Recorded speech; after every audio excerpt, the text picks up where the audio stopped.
Welcome to the show, gearheads. Late night, early morning Formula One. We didn't need a bit of coffee for that race. This is Jon Massengale. Jonathan, what do you think, man? Oh, man, I'm so happy for Kimi. I'm so happy for Italian fans. 20 years. I think I was saying this last week. There's not been many great Italian drivers given the opportunity to drive for a major team. I brought it up. You were saying this last week. Yeah, I was thinking about Fisichella, had a good career, but this is huge now. Yeah. This is huge. Bob Varsha is with us. Bob, we're in the studio. We didn't need any coffee. We were jumping around. How'd you do over there at your house? Exactly the same. Never got out of my chair watching this thing go down. And the enduring image I had at the end was seeing that podium. And here's Kimi Antonelli, 19 years old, winning his first Formula One Grand Prix, standing next to the man who's won more than anybody, Lewis Hamilton, with 105 victories. 203 podiums. 203 now podiums. Yeah, another record. I just wonder what was going through his mind and whether he was, seeing his own life pass before his eyes, you might say, standing up there on the podium after what is for Hamilton a heck of a long wait. Yeah, but those images of Kimi crying with emotion, I thought it was fantastic. I was moved myself, but watching him cry up there, and he's saying something about it himself, like, "Oh, I'm allowed to cry." But of course you are. You're a 19-year-old, and you just won a Formula One Grand Prix, second youngest ever to do it. And a lot of tears among his team and all the folks standing under that podium, and maybe even up at the grandstands. Yeah, that's probably true. Yeah, and that's the beauty of Italian athletes. They wear it on their sleeve. And I love it. Sure. Yeah, the whole country will be behind it. He'll be a huge hero back there now. Good point. You were saying this, Jonathan, while we were watching. This is good for the sport. I mean, it is. I mean, he looks so young, and what did he say? He just sounded so young when he was first stepping up to the podium. I mean, to the interviews. I don't know, but anyway, it was really. I couldn't believe it. It's basically it. Yeah. You could tell. I remember when Eddie Cheever won the Indianapolis 500, and he got up there and had a microphone stuck in his face on worldwide TV, and he said, "No, I didn't think there was a chance I'd win it, so I really haven't thought about what I would say when I did." And I imagine Kimi probably had a little bit of that too. Now, what do you say when you just won such a momentous race in your personal history? Well, I do like one thing he said. He said, "I've achieved one of my goals." My goals. Yeah. The other one he could achieve later this year. Yeah, no kidding. Sure. It's going to be a good battle between those two. And it's also going to be a great battle between the two Ferrari guys. Wow. I love it, Leclerc going, I'm enjoying this. That's right. Well, let's put some context to that, because the battle, the back and forth that they were having between Hamilton and Leclerc and the two Ferraris was amazing for most of the race, up until maybe the last 10 laps, and they realized it just was not going to happen for them because Antonelli started gapping them. I think he got the gap out to like 15 seconds. If I told you that Haas were fourth in the championship, 1 point behind the world champions. Oh, that's fantastic. Okay, so They are looking good. I still have the points up before they've been refreshed. So Behrman was 7th. Now let me refresh and see where he is. They haven't done it. But I can do the math in my head because he got Behrman's 5th. Yeah, because he got 10 points. Is yours showing? Yeah, 17 points. He's now I need just to talk to the behind IT Hamilton. admin because my browser is not refreshed. I'm just watching the feed. Oh, you're watching the feed. You're cheating. Okay. But so basically Antonelli, 2nd in the championship, 4 behind George Russell. Leclerc, 3rd in the championship, 1 point ahead of Hamilton, and Behrman now on 17 points is behind him. Leclerc and Hamilton 1 point away. You know what? That tracks, as the kids say, because they have been basically equal on lap times and everything else. So it's great that Hamilton and Leclerc are right there. Yep. No, I couldn't agree more. Well, that's been part of the fun of watching this new rules set have its impact on the series. You see so many teammates. I mentioned it during the pregame show, running down the starting order. Teammates, by and large, are within a tenth of a second of each other. Yeah. It's incredible how evenly matched everybody is. And Bob, would you Would you agree with me, Bob, that by halfway through that race, you'd forgotten all about deployment and energy, something that we've been over emphasizing for the right reasons, but that was just pure racing. I think Coulthard in commentary said that, that's what we're here for. You start forgetting how they're doing it because it doesn't matter. Exactly. Yeah, so that backs up what George Russell said last week after his win in Melbourne, that people are going to get used to this. The drivers are starting to have fun with it, and that will show in their performances and the things they say, and everybody else will fall in line because you want Formula One. This is what it is right now. Well, we got to talk about the McLarens and the other drivers that didn't even start the race. And the other drivers like Fernando Alonso. So we had both McLarens. 4 drivers didn't start. Right. Both McLarens, Gabriel Bortoleto and Alex Albon, all didn't start, all basically technical issues. And then Lance Stroll went out, and then Fernando Alonso went out, and then Max Verstappen went out. And the 2 drivers that did not go out are the 2 Cadillac drivers. I know. And you said it. 2 Cadillacs finishing a race for the first time in history. Woo-hoo. It's absolutely superb. Yeah. Especially and that's exactly what Graham Loudon told us, or told Chris before the race, was, that one of our next goals has to be getting 2 cars to the finish. Yeah, that's exactly right. Yeah. And, that is... I was saying it, Jonathan, is that had this been a non-rules change year, I would be proud of Cadillac where they are. But considering it's the second race ever, that's amazing. Right. I mean, well, the fact that they're, look at all these teams that are struggling. Yep. And McLaren, the 2-time reigning constructors champion, and they're beating them right now. It's just amazing to say right now. I know they don't have the pace, but that reliability is a big achievement, and they got to be proud of that. And Chris is getting us some interviews. In fact, Casey, he sent in one already. That's right. He sent in James Vowels. In fact, that's a good one because I want to find out what James says about what happened to the cars today. So if you're ready, Casey, let's hear it. Let's hear from Williams team principal James Vowels. Thank you, James Vowels, for putting me front of the queue. I appreciate it for this interview, and I didn't think I'd be speaking to you after scoring points today, I must admit, so I'll take that mea culpa as well. 2 points for Carlos Sainz. How pleased are you with that? First of all, the viewers need to, well, not viewers, the listeners need to be aware that your coat is special. It's, how do I describe it? It's a little bit of Scottish tartan, bleached in the wash. Lovely. It's a shacket, I'll have you know, and it's not been warm here as you stand here in a very long coat as well. Are you wearing 3 layers? Oh yeah, I'm always cold. I was talking to Bex actually before about this, and Bex was out in a t-shirt and I was in these 3 layers. So one of us is wrong, that's all you need to know. Now, you asked a question, it's a long time ago. Anything else I can answer? The question was, were you surprised to score those points, and how happy are you with 9th place for Carlos? I think the first thing I'm going to reflect is this. Carlos today, whether he's fighting for a podium or a couple of points, is just absolutely at a championship level. It's really impressive to watch him out there.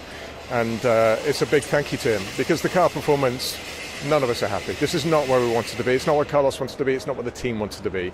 But his hard work and perseverance alongside the team is what means we're able to scrap for 1 or 2 points here and there. A surprise? No. I mean, I know we're at the back end of the midfield, but I was actually more surprised in Melbourne there wasn't more DNFs and reliability faults. These rules are hard. You can see it up and down the grid. And just remember the last time cars didn't start a race. And now go and look at how many cars over the last 2 races haven't even got out of the garage. So when the car's running, we're in a good place, and he did a good job to pick them up. You mentioned when the car's running, Alex didn't get out into that race in the end. He was going to start from the pit lane anyway. Some suspension issues it looks like you've had throughout the weekend, but what stopped him then actually starting?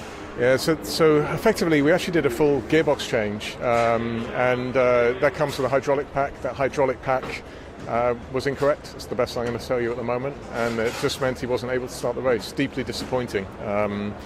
It's something that we obviously receive parts from all over the place, and we need to make sure we check them ourselves internally. Well, that sounds like a big job for when you head back from here. We've had the double header, and I imagine you haven't had a lot of time to work back at the factory. But what is the plan moving forward now? Because you said you're not happy with where you are, but this is a team that has been on an upward trajectory recently. Yeah, I think, listen, we haven't been holding a secret that the car's not on the weight limit. The facts are we need to chunk into that, and quickly, no pun intended. And it's one of those things that there's quite a bit of performance locked away, a lot of performance locked away. Get that released. We have our updates we need to release as well at the same time and get them to the car. There's a lot of performance in the pipeline, but it's about doing it in the right way given the cost cap, and that's my constraint, which we're reviewing literally hour by hour at the moment.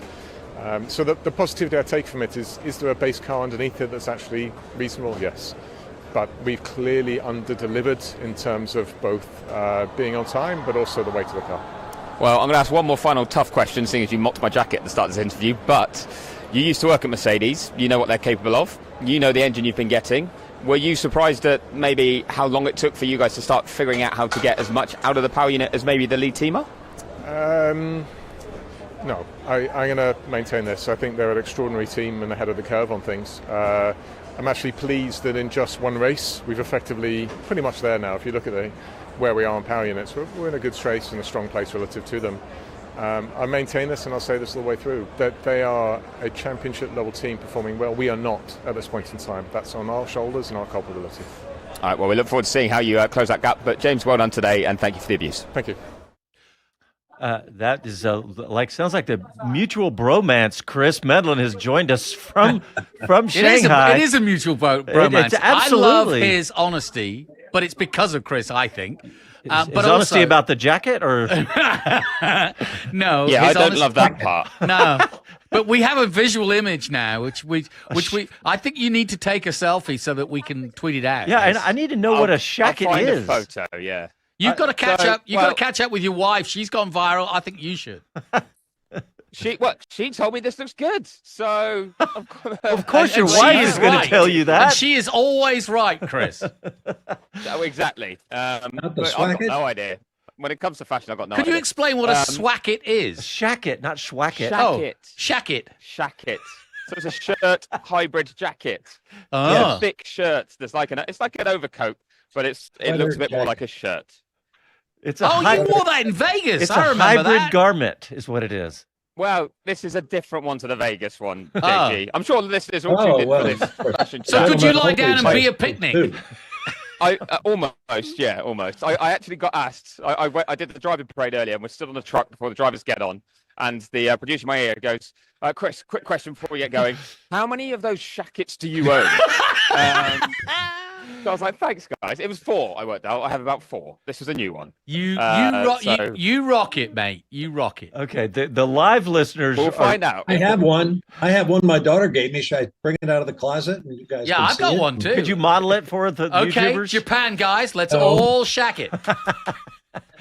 Okay, we have an excuse. It's 4:15 a.m. in Austin, where we are right now, shackets. and we're talking shackets. But the people who listen to this tomorrow are going to be going, please tell me why Alonso had to leave the race because his hands hurt.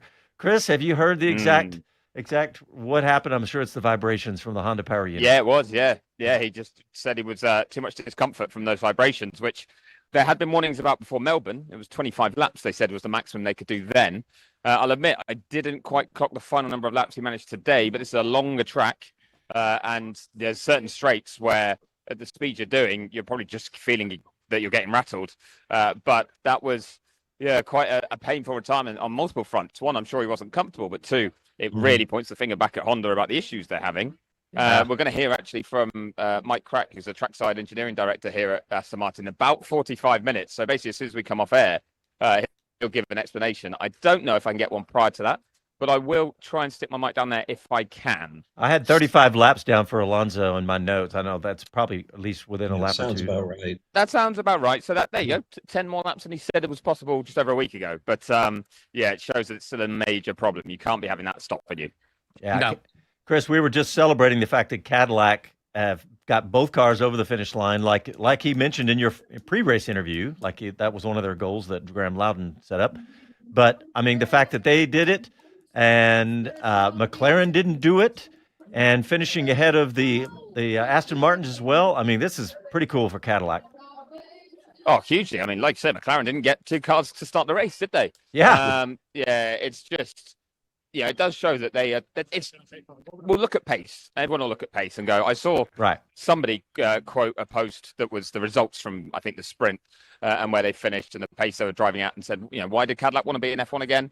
And it's like, well, because it's the ultimate challenge as well. It's a great platform to be part of when you are doing well, yes, but even when you're not doing well, it's just being part of that technological challenge and pushing forward.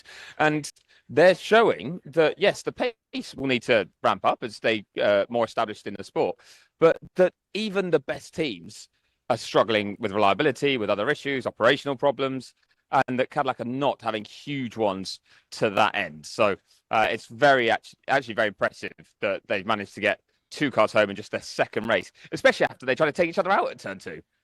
Yeah, good point. Yeah, and Chris, I was saying I thought it was an even bigger achievement that they did it in a rules change year. So, I mean, they kind of had a head start in a way too, but still, I have to say that's a huge achievement. So, hey guys, we need to get a quick break in. We got some good stuff coming up. We're going to talk about the driver standings and the constructor standings after this race. So, coming up after these messages.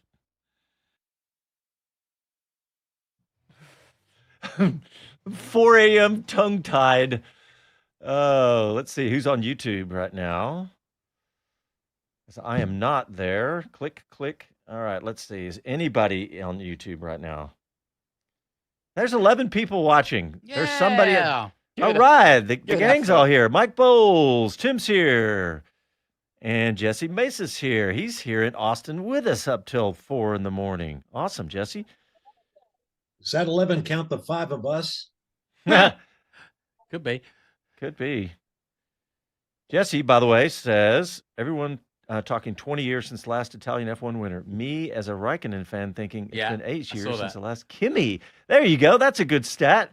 Hey, yeah. We'll use that. The other Kimi. It's been 8 years. I'm sure he's named after. And let's see. TW says, wait, a lot of comments were scrolling in. Mike Bowles starts off the show with woohoo. And I think what he's talking about is the race we just watched. Sure. And Tim says, pretty good race, I think. Anyone else notice how much rubber on Hamilton's helmet and side pods by his head? No, I didn't. Never. Yeah, I did. And I also noticed how much clag, as Hobbs would say, was either side of the race line. Yeah, it is what we said. It's a heavy circuit for tire wear. And we certainly saw it. That's interesting because it seemed to happen all of a sudden. The track looked clean, but then all of a sudden on the long shots coming up the straightaways, it was everywhere. Yeah. Which I thought was strange. All right. Any other new ones? Jesse says, sharing the late night struggle in Austin. Yeah. Yeah, no kidding. Let's see. Tim says, who will have more wins at the end, Kimi or George? George. Of their careers or of the season? Yes, that's a question. Yeah. All right, here we go. What happened to Bortoletto? Coming back.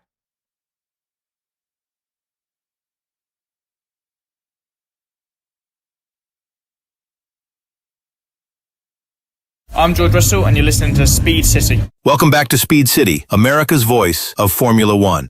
All right, before we get into a question that Jonathan was asking off air to the YouTube crowd, I want to go down the constructors and drivers standing. Start with drivers first. George Russell, 51. Kimi Antonelli right behind him with 47 because of the sprint race difference there. Followed by Charles Leclerc at 34 and Lewis Hamilton at 33, which is perfect alignment, yes, because they're both doing about the same. And then Oliver Behrman in the Haas car with 17 points in fifth position ahead of Lando Norris with 15 points down in sixth, followed by Pierre Gasly with 9 points ahead of Max Verstappen with only 8 points. Liam Lawson tied with 8 points also. And then Arvid Lindblad with 4, Hadjar with 4, Piastri with 3. Wow. Amazing to say that, right? And Carlos Sainz with 2, Bortoletto with 2, Colapinto with 1, and everybody else is pointless at this point. And pointless as in they haven't scored points, right? Yeah. I was wondering which one of you was going to glom. So close. I was like, I looked at you. Is it pointless to do? Okay, constructors, Mercedes with 98, Ferrari with 67, McLaren 18, Haas stop with you there? 17. Can I stop you there? Yes. 98 to Mercedes, 18 to McLaren. That's Wow, a huge yeah. shift already. Yeah. Well, and the fact that Haas has only 1 point less behind. than I know. McLaren That's great. in fourth. I Wait a know. minute. Wait a minute. What is the highest position Haas has ever achieved? I think that is it. Chris, you're the brain connected to Neuralink, as far as I'm concerned. Barely connected to anything at the moment. I almost lost you guys there. What was the question? The question is that the highest Haas have ever been in the championship fourth. standings? Fourth. In Constructors. Is that what they are? Or are they P5? No, they're fourth. Yeah. Yes, I'd say, yeah. Yes. Uh, Chris is better than ChatGPT, I'm maybe telling you. not. Maybe no, after Australia No. a few years ago. Oh. Yeah, Melbourne they had a few years ago. They had a cracking start, didn't they? Yeah. First 2 races of their history. They were 6th and 5th in those first 2 races with 1 car. Yeah. I think that might have put them around there. They might have been just behind that, but yeah, they'll have been close. Okay. Well, anyway, I thought Still that good. it's an amazing achievement. Yeah. Excellent. One thing I wanted to flag actually is you went through those as well. You said Oscar Piastri 3 points. 3 points from a sprint race because he's not even started a Grand Prix yet this season. Oh, that's right. Yeah. Oh my gosh, that is crazy to say. That is Yes, crazy. all these weird stats coming out now. I know, it's very true. Yeah, I got a quote from Piastri that came up on the commentary that said, not exactly sure what it was. It was an electrical issue, something in the PU. It's been a while since I've watched 2 F1 races from the sidelines. Oh, that is. By the way, Red Bull Racing and Racing Bulls both tied with 12 points. Yeah, that's pretty cool. Alpine right behind him with 10, and then Audi 2, Williams 2, Cadillac 0, Aston Martin 0. And wow. So yeah, those are cool stats at this point in the season with these new rules. Chris, where are you? What garage or what hospitality are you near? I am behind the Mercedes garage watching Toto Wolff do an interview with the F1 TV lot. So I'm trying to stay out of shot of that in case because I have to go back on that later. But I'm not sure what I'm getting him now because I was the wrong side of the inner pit lane and they wanted to come over here. So I then waited near Mr. Fred Vasseur, who was taking too long. So I come to Toto, but it might be his last interview before he scoots off. I can see a scooter waiting for him. So we'll try and get a couple into him, but it might not happen. Chris, are you going to be with us for the whole show? Are you going to do any F1 TV posts? No, he's going back to F1. I will disappear at some stage, but admittedly, I'm at the mercy of the big overlords at F1 for that one. They'll just shout when they want me. We're going to tell them you said that. Seeing as they could... he just went out so on you should. national radio. Yeah, exactly. Everyone will get it. But we'll see if we can get one or not.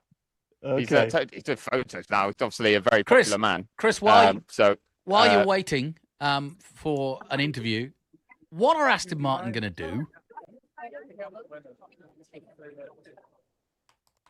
I think depends on what that genuinely is a longer. Yeah, that will need a longer answer than this. I think I might get one question here to Toto, so I'm trying to just see if I can get it in. If I can catch his eye before he has to run to print media, I think he's going to go and do it in a sec. Tell him you're talking to North America, baby. Oh, he's having a hug. He's having a hug with Kimi Antonelli's father as well. Which is lovely. Oh, that's a good. You should interview Marco. They've done a. Yeah, I would love to actually, but Marco was just on Sky with Toto as well, and I think they didn't actually get to properly talk to each other. They were just doing it. They were doing an interview as such rather than getting to have a chat. So they're having a chat now. So give them a bit of space while they do that. Sure. But that's I'm imagining people at the end of today because it was a very mature drive from Kimi, wasn't it? Aside from that lockup that came when he was pushing so hard at the end of the race. I think he fell asleep. That woke him up. But yeah, very, very impressive. Your connection's getting a little ropey. Maybe. Yeah, it's such a margin, and you're back though. Wow, that'll be all the people around me. There we go. Greeny, you were saying, well, I think I'm getting a nothing team. I think I'm getting binned off, having been on the wrong side of the garage. Okay. I know he got written. I can go with him. You're hearing it live, people. I need to get Can we buy me a scooter so I can keep up with these people? Yeah, we're sending it now. If we could buy me a scooter and yeah, thanks. Although it'll have to drive itself because I need 2 hands for the mic and the connection. I'm sure they make those. Come on, you got to go with the looks like I times, won't man. get You got to one be able to. but- You got to carry Wait, he could different use things. one of those things with two wheels you stand on. The kids had Segway. no. Well, no, I'm talking about the ones that every kid in America Kind of. they got for Christmas about 5 Boy, years didn't ago. Segway go off the wheel?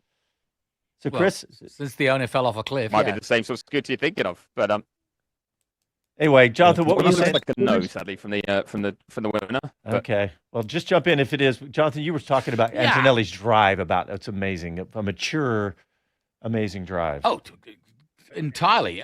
He made one rare mistake, as it were, which is not bad in a race that long. But for a 19-year-old to drive that way, I mean, he didn't have to pass anybody. I mean, he got frustrated at one point when he got scared, literally, of the traffic, and he was telling when he was passing Pete the Bollington, Cadillacs. he was like, hey, a lot of traffic, and that would give anybody the willies, because that can trip you up so easily, because you're not expecting to be lapped.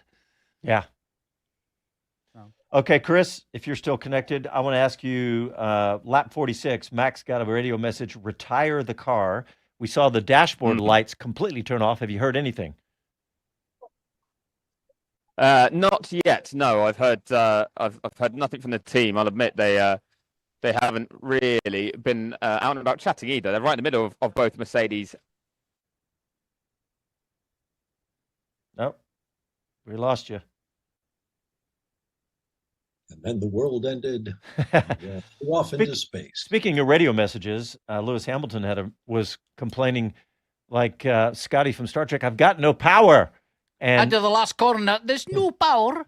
And then immediately after that, he passed Charles Leclerc. So I was like, okay, well, hang on a minute.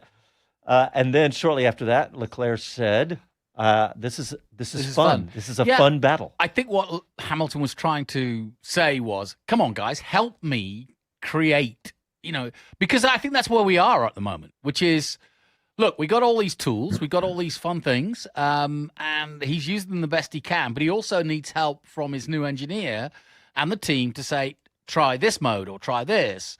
And I think that's what he was alluding to, like, I've got no power. It wasn't like I've got no, it wasn't something wrong. It was more like, hey, any ideas, everybody? Right. Well, because the way the harvesting and deployment. He didn't say I've got no power. He said I need more power. I need more power, yeah. Yeah. So he was basically I've got answers for that, actually. Go on. I've got an answer for that he got a radio message in return a little bit later saying, this is the most efficient mode for us right now to go as quickly as we can at this stage of the race. Okay. So, as you say, that was what they were essentially limiting him to, or the mode he was in. There you go. That was why he wanted more, because he knew there was more in there somewhere, or maybe he could have more of it out of that corner. He was asking for help. Almost, yeah. Am I the only one that... go ahead, Chris. What were you going to say? Oh, no, I was going to say, I think it is one, we hear it from Lewis a lot, where what he knows is available or potentially available, and he will talk to the team and request things and say, you've got to give me this or that. And it used to happen at Mercedes too. Yeah. But they are, in a sense, blind as the drivers. They don't know everything that's being looked at by the engineers and the team behind the scenes. So they say what they want, so the team know what they want, but they also generally then understand when they don't get it. Am I the only one that's geeking out and fascinated by the deployment and harvesting graphs that you see that they're putting on F1 TV and on Apple TV? Where what I love about it is that you can see the one that strikes me the most is that when they're harvesting, is that they're using it like a brake, right? But the brake pedal is not being touched because you can see that's. Yes. It's effectively, it's almost like you have two engine braking. Yeah, well, it's almost like you have two brake pedals, two different ways to brake and two different ways to accelerate, right? Mm-hmm. It's almost like they're just almost independent. And the drivers are now learning how to do all this. And my guess is that Mercedes has figured out, first of all, how to integrate them and also how to train the drivers and the engineers on how this all works really well. And that's why they have this big advantage. And obviously a straight line speed on top of that. But are you guys fascinated by the way that all that's playing out? Are you watching it? Sure. Yeah. I wish the FIA, the graphics they put on the screen, we saw them several times in the race.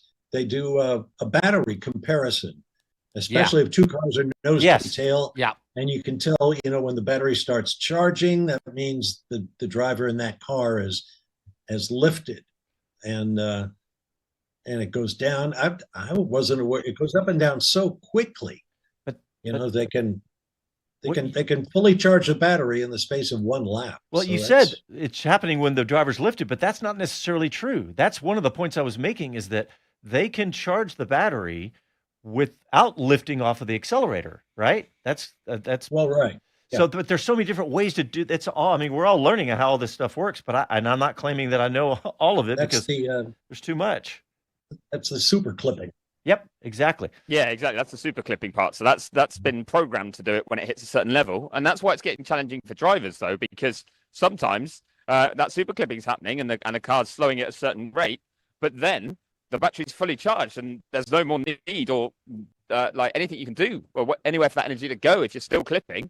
And if you're still on the throttle, then you're going to get full power again. So sometimes when you've seen drivers overshoot a corner or have a weird spin, it's actually because sometimes the engine is suddenly going, oh, have some more power because I've got enough stored up, which is a real challenge to get the heads around. But I felt like today was a much more, dare I say it, like normal race. We had some great racing that's partly down to these regulations, but I felt like there was some other aspects of it that were some great overtakes on the brakes and just drivers that looked like they were. I wonder if that's why Piastri crashed out in Melbourne pre-race. Well, he said he had that spike. He had a spike, didn't he? 100 kilowatt spike. It was Correct, like 135 horsepower or whatever. Hey, guys, we got to sneak a break in real quick. When we come back, we'll continue to break down the Chinese Grand Prix right after these messages.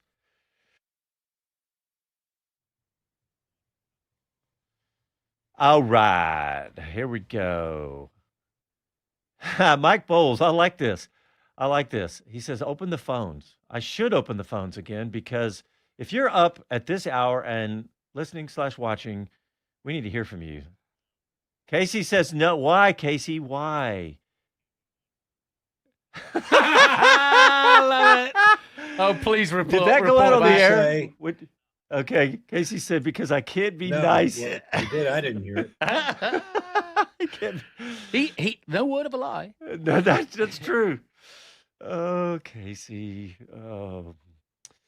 All right, what else? Who's talking Mike Bowles here? also said, I reluctantly agree about the sort of double, basically, I'm not a fan of the overuse of the steering wheel, i.e. buttons and dials. Okay, I got something for you, Mike. Better. I got something for you, Mike, and we're going to talk about it when we come back. And it's what I said to you earlier, and it's what I said, Chris, about Porsches and Corvettes. If you remember that during one of our pre-shows, I don't know how many pre-shows we had this year. I do. Actually, that might have been our wheel-to-wheel show. Yeah, may have been. I don't know if that theory is correct. Get Alpine's Steve Nielsen. Ooh, okay. In a sec after their big day. Yes, that is a good. And by the way, what a day it was for them. Really good. Yeah. 2-point scores. Well done to Colapinto. What a recovery. Knows his role. What'd you say, Chris? Thoughts and prayers with. I said I'll intro him properly so everyone listening understands his role. Steve Nielsen. Yeah. Was he managing director? Exactly that. Yes. Okay. There you go. Very, very good. Jolly good. I'm hoping out here in the by the ponds and stuff, this is the right place to be. I'm about to ruin some filming. It looked overcast and was it? You said it was warm, Chris? I forgot the temperature. A lot of jackets in the grandstand. All right, here we go. Coming back.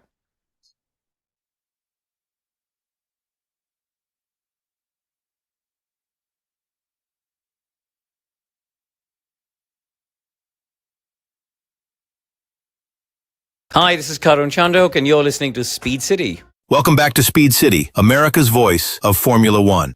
Welcome back to Speed City F1. We are breaking down the Chinese Grand Prix. We got Chris Medland on site in Singapore. Chris, I just want to check in. No, he's in China, I hope. Shanghai. Did I say Singapore? Yep. Oh, my God. What time You is did. it? 4:30 in the morning? That's my excuse. Okay. Shanghai, not Singapore.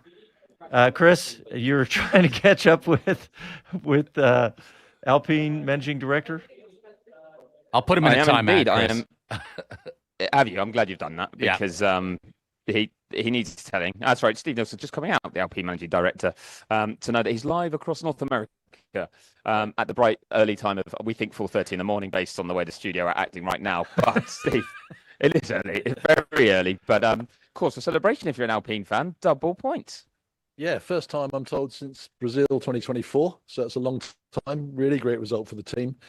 We had a lot of difficult months here at the end of last year, so it's well worth. It's a really nice reward for everybody's patience. Both. Were you surprised that you struggled so much there? Because I think a lot of people had you guys to be really competitive off the back of pre-season testing. Yeah, we had us to be competitive as well, and we got to Melbourne and we're a bit kind of nonplussed about why we weren't quicker. So the level of performance here was obviously magnified a bit by McLaren's misfortunes today, but we expected to pull up, be best of the rest of Melbourne, and we weren't. So we've managed to produce that form here, which is great. We're just focusing on the two drivers. Pierre first, he was 7th in both qualifying sessions over this weekend and converted it today into that solid 6th place. Just how good has his driving been for this team? Because as you say, we've not always been able to see how well he's performing when the car wasn't competitive last year. No, and Pierre hasn't put a foot wrong. He even when the car was really difficult last year and we were finishing, P18, 19, 20, and nobody was watching, Pierre drove like a hero all year. So all credit to him. And now we've given him a car he can really fight with, then we're really seeing the real Pierre. Oh, and Franco as well. A great drive today. He was scrapping much higher up as Pierre comes by now.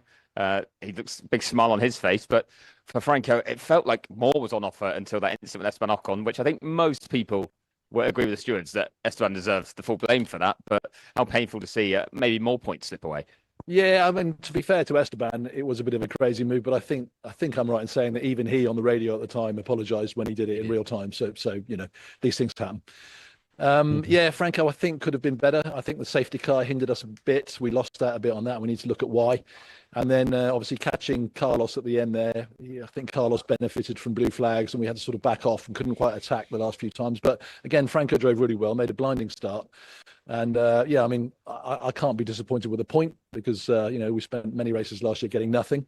But you always want what's the next step. And it would have been nice for him to have finished another place up and got those 2 points. But double points finish is very nice. Yeah, and Franco's first points for the team as well. So that's another milestone ticked off. So a lot of, I guess, heightened expectation now, positivity, momentum heading to Japan for the next one. It's one race at a time, particularly with the energy management you've probably seen on these cars. It's such a learning curve at every track. This was a sprint race, so we only had one session. Japan's a more normal event where I have 3 sessions to get used to it, but very challenging track, lots of high speed. And honestly, it's great to score the points here, but it's starting again on a clean sheet of paper in Japan. Well, until you have to do that, enjoy the celebrations. Well done this weekend. Thanks very much. Thank you.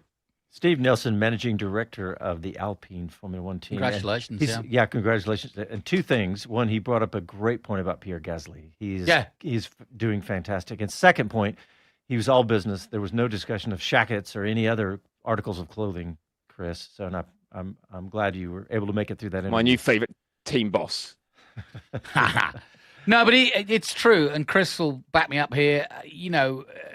It's drives like Gasly is putting on when a team is not at its best that the team principals of all the teams notice, and they start saying, if that guy had the Mercedes, if that guy had the Ferrari, he could be killing it. And I think Gasly definitely fits that bill, and we've seen it with Carlos Sainz.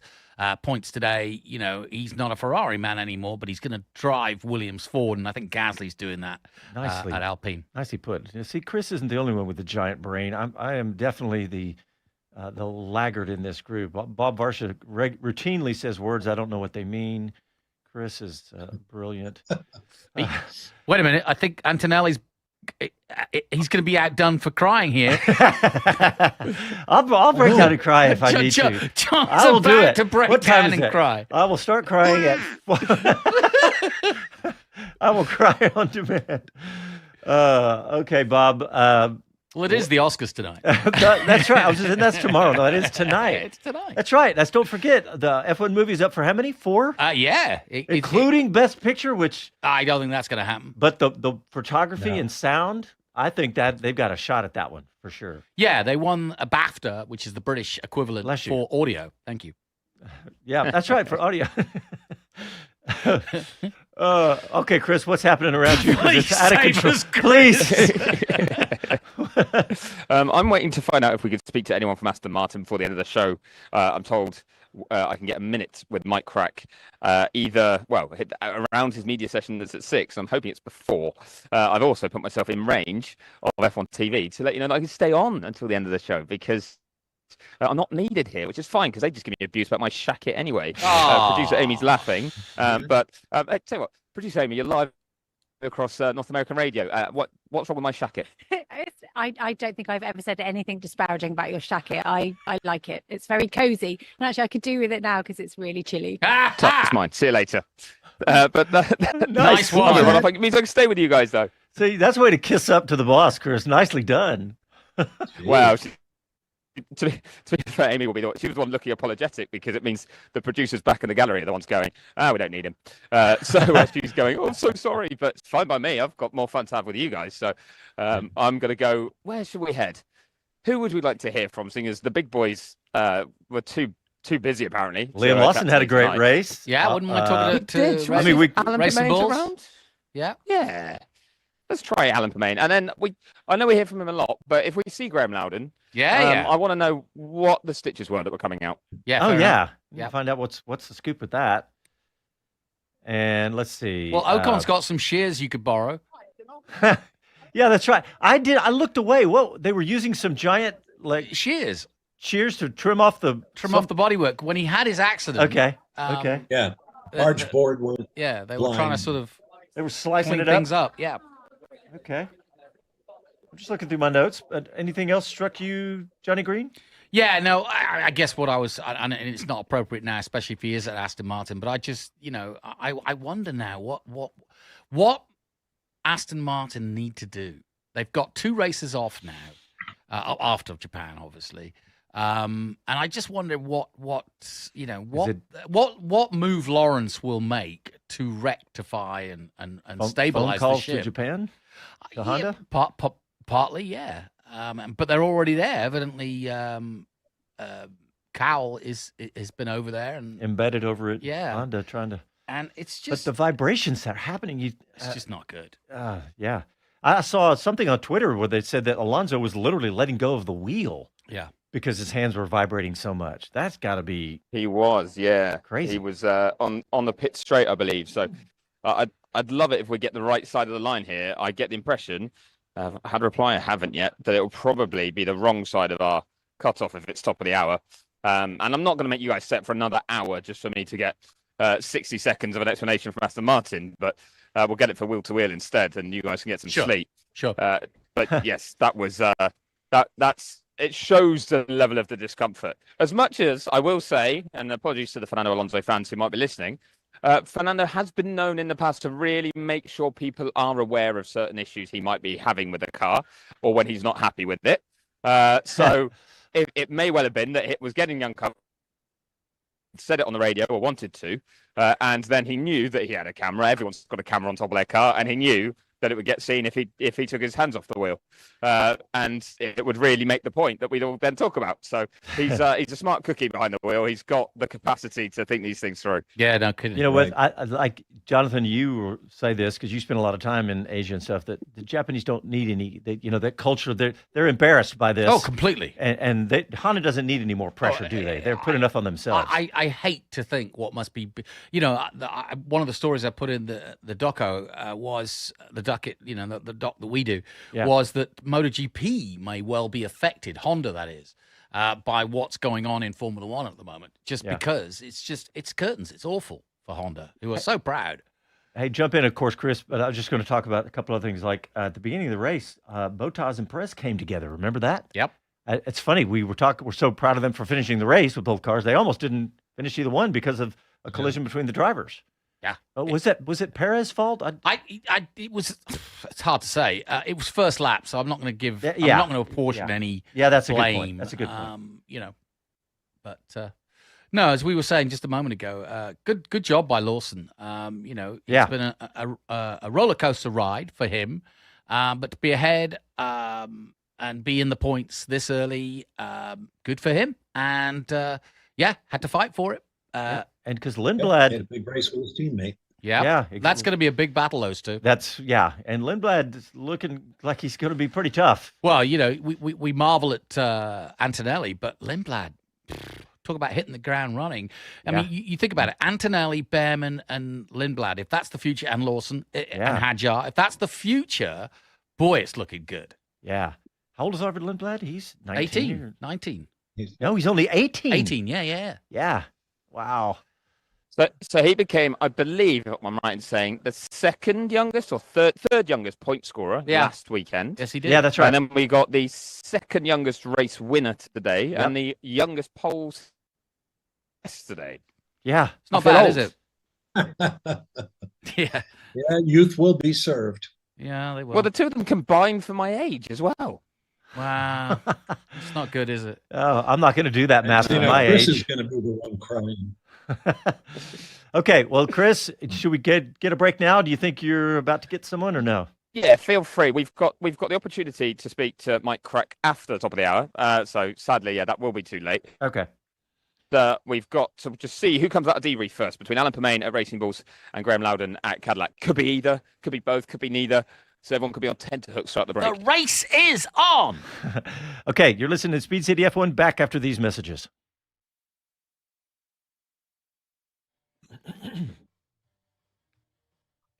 All right. Let's see. There's still people up and talking. Yes. Mike Ball says, I lost your number. Well, Casey's not taking anybody. Because it's the Chinese Grand Prix. You don't want to talk to Casey. Everybody knows an hour after the Chinese Grand Prix, you want to race it again. That's right. It's gone quiet on YouTube. I don't blame them. There's still 10 people out there hanging out, but I don't blame them for being quiet. We will open the phones up later this year, Mike. In fact, maybe a race next weekend is next race is it next weekend? 2 weekends. 2 weekends. Yeah, I knew that because that's MotoGP for us too in Austin. Yes, we'll be. That's when I get to feel your pain because I will be on European time for that one. As one of the few that I'm not on the ground for. Although that means a long time at home with the cancellation of the 2 races after it now. Yes, well, nice for you. I'm Your going to dog go will for remember delirium you. and coffee as well. Your dog might remember you. You know the way that a dog, they say that if it's kind of sense its owner that's not seen in like 10 years, it will still go crazy. Yeah. Mine's forgotten me already. Yeah, fair enough. It's Hey, like, who's Chris. the imposter? Hey, so next weekend, are you doing F1 TV? Because we're doing MotoGP also next weekend. I mean, 2 weekends. 2 weekends. No, next that's week. what I'm just saying. I'm not. I'm Jeez, at home. I'm not. I'm sorry. I was already looking through show notes. I'm Sorry. all yours. Sorry, All good. I'm all yours Jon for Massengale has left the building. Yes, this husk of a man opposite me. Yes. Well, actually, I'm listening to all the content producers and all the other people in my ears. Oh, wait, I don't have any of those. I'm trying to plan the next segment while you guys chatter away and make fun of you. Yes, exactly. What? Yeah, Kurt. I think if we're going to get anyone, it'll be. Was that on the air? No. Okay, that wasn't on the air either. Casey was. He's no fool. Well, all right, here we go. Coming back.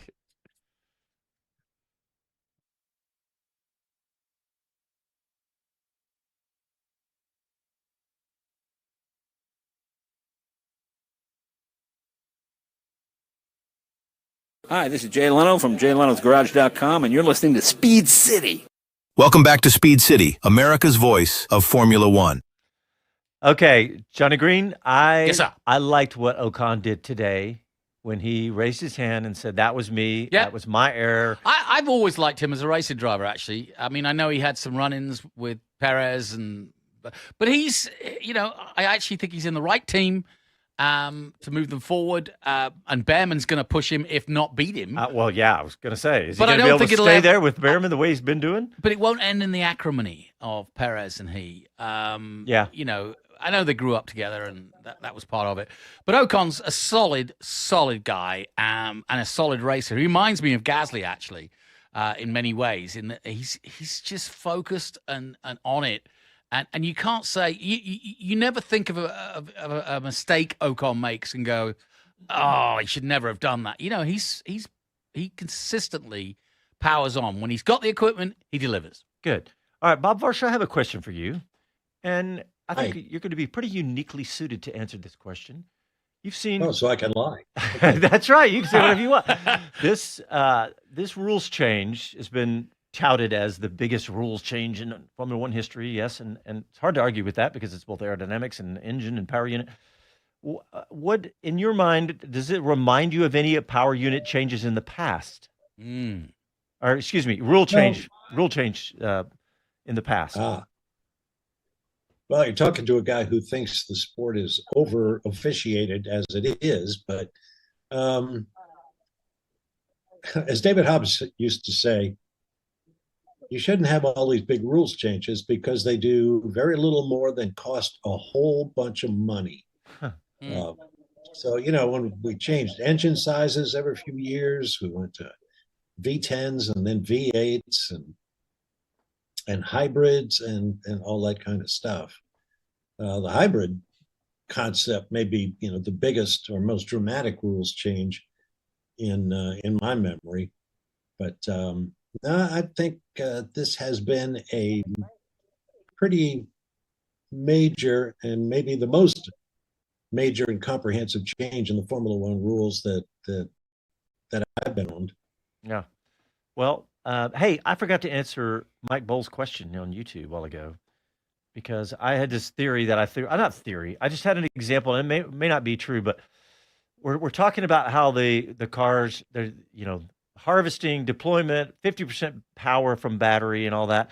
And is it racing? Is it artificial? All these people talking about these questions. But I posed this in our Wheel to Wheel show is that, okay, if you just look at, there's a classic sports car battle between Corvette and Porsche for years. The 911 versus the Corvette for years and years, decades. Well, today, the fastest Corvette is the ZR1X, which is a hybrid that makes 1,250 horsepower, but it's a hybrid, right? And then the new 911 Turbo S, which is also has electric side to it, electric turbos. Again, so my contention would be is if you put both of those cars on a racetrack, they're going to have similar types of racing, where you're having to be concerned with deployment and harvesting. And I don't know that to be true. I'm going to throw that out there because, if we go back and as the years go and go, well, that's not real racing because the car has a turbocharger and mine doesn't. Yeah. You could just keep going back. Am I crazy, y'all? Is there some to what I'm saying? No, I think you're absolutely right, and you're right. We as humans are adverse to change. It's a fact. We don't like it because we don't. It's the unknown. And that's where we are in this particular era. We're 2 races in, and already we're starting, all of us, to lighten up to what we're seeing, which is good racing. How you get there is that's the debate. Yep. But we can't stop technology. Yeah. It's like AI. It's coming. And road relevance. It's already here. Road relevance has always been a big part of racing. You asked me a question pre-season, which was, why are we doing all this? Yep. And the truth is, the reason Cadillac and the reason Audi have joined Formula One, and now there's a potential Chinese manufacturer also looking to do that, is because they want a road relevancy to Formula One. Make it too much like NASA and too much like rockets, then it's not, or too much in the past. Yeah, or too much in the past. We all had V12s. Yeah, you've got to stay road relevant because these are major manufacturers of cars. And, the world is changing for cars. I mean, some are getting achievement out of electric cars. Some aren't. Some are going, the F-150 didn't make it. And whereas the Mustang E-Mach, it has made it, so on and so forth. It's hard to judge where the market is going. And it depends what part of the world you're in. Yeah. And it's funny. I was just watching a video on the new 911 Turbo S, and now they're claiming that it's too sterilized because there's no turbo lag. The turbos are electronically spun up, and it's just like this seamless, almost electric car-like. Right. Because it's a seamless power delivery, and it's just this massive 700 and whatever horsepower. But by the way, have you seen the numbers on the new ZR1X? Staggering numbers. It's now the fastest 0 to 60 car on the planet, faster than the fastest electric car. It's like a quarter mile is like 8.7 seconds or something, just 155 miles an hour. So the road car, just technology is just through the roof. But All right, what else from today's race do we need to touch on? Any other stories? Anything in our doc that we want to touch on? I think we've got to ask the question. Zach Brown will be asking the question: what on earth happened at McLaren? Now we know what happened. Oh, I've got answers. Oh, yeah, no, I've got actual answers to that. Okay, let's hear it. Sorry. So McLaren had on Lando's car an issue on the electrical side with a specific component. And they tried to charge everything else except that specific component, and they couldn't change that. That would take too long. But it made no difference. So even though they tried to just give it enough juice to get out there, it just didn't work. So that was him parked up. There was no signs of any issues for Piastri initially on the grid until they went to fire the car up, and then it wouldn't fire up. And it turned out it was an issue with the same electrical component as Norris, but it was of a different nature. So they say they actually think it was just a coincidence that it happened at the same time with both cars, both PUs. They understand the problem, but not the root cause. And we'll review it with Mercedes HPP. There's a little bit of annoyance at Mercedes for that, in the sense of this is a huge race commercially for everyone. Yeah. But for any team, wherever this had been, to put in all this time and effort and been here and go to line up for a race, and neither of your cars can make it. I mean, that's a sickener. And when it turns out it's not a part that you design and supply, then you get even more frustrated at that too. So don't forget as well, Williams, the gearbox. Pretty sure, I need to triple check here, but I don't know if they're buying in the Mercedes gearbox as well as a power unit customer. And James Vowels was pointing the finger at that, wasn't a little bit needing better checks. So I just wonder if there's a little bit of dissent there between a couple of the customer teams. But yeah, for McLaren, it was a weird coincidence of the same item failing for different reasons. Yeah, and given that Mercedes will 1-2 the factory team with none of those electrical issues, I'm not saying that should be the case, but it must be very disappointing. Hey, Chris. I mean, look, Mercedes have had issues, haven't they? We've seen them. We had George Russell yesterday had issues in quali.